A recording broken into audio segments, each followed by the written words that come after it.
Now we begin. Every February 4th, Venezuela celebrates the first rebellion and uprising of the commander, then Lieutenant Hugo Chavez.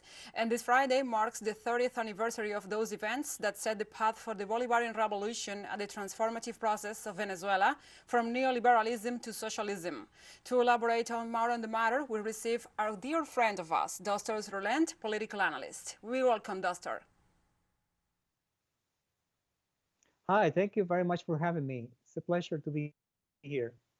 It's always a pleasure to receive you here. So, 3 decades ago, the then Lieutenant Hugo Chavez had to acknowledge the failed attempt of his armed rebellion, which could be seen as defeat at the time. But exactly what historical importance had February 4th, 1992 for the political process against neoliberalism in Venezuela and also for the Bolivarian Revolution? Well, today is Dignity Day for Venezuela. What does it mean? Imperialist forces under propaganda empire had forced us to focus on the idea that freedom and democracy are the fundamentals of a free and open society.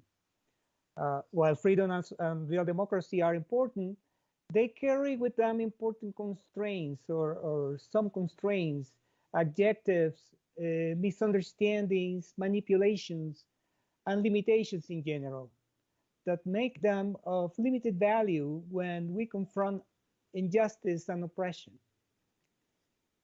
Who labels a system to be democratic and free? Under what pretenses and interests? So those are hard questions that we need to ask ourselves. And if we think about it, when big landowners in the United States finally realized that it was cheaper for them to free the slaves, what kind of freedoms slaves had after that? They were supposed to be free, but what kind of freedom was that? Were they able to really participate in democracy? Even today, there is no real democracy in the United States.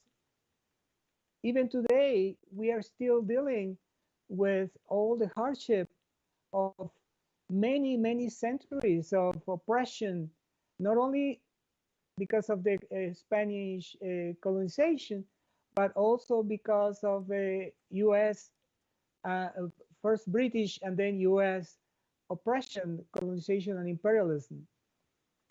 So what does it mean for Chavez in February 4th, 30 years ago, to confront the system that has been established, that had been established to promote the idea that Venezuela was a free country, when in reality it was serving US interests and imperialist interests? It was because it's not just about freedom and democracy, which can be skewed through propaganda and through manipulation of the mass media and of the political discourse. It was about dignity.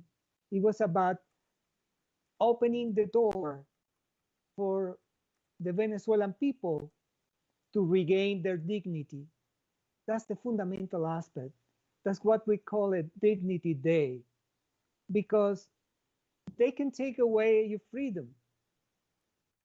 They can take away democracy if they see that their interest is in danger. In terms of the very limited democracy that exists in capitalist countries and in the United States, they can take away that. They can take away just the right to vote for the candidates they choose. But they cannot take away your dignity as easily. They can put you in jail. They can force you to try to do things in a certain way. They can try to make you starve and to starve your family. That's one of the reasons why they impose sanctions. That's why one of the reasons they impose blockades. We have 60 years of blockades in Cuba. That's outrageous. But why do they do that? Because they want you to sell your dignity. And that's something that Chavez gave us. Chavez gave the Venezuelan people this tremendous gift of recovering a dream, recovering a hope for a better future, for a better way of understanding our relationships as countries, as people, our relationship with nature. And that's the beauty of the Bolivarian Revolution.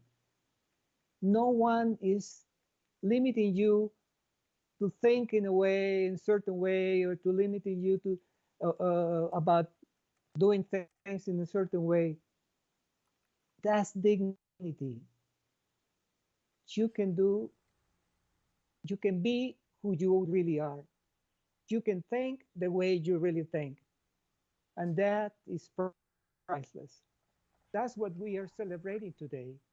That's what we are.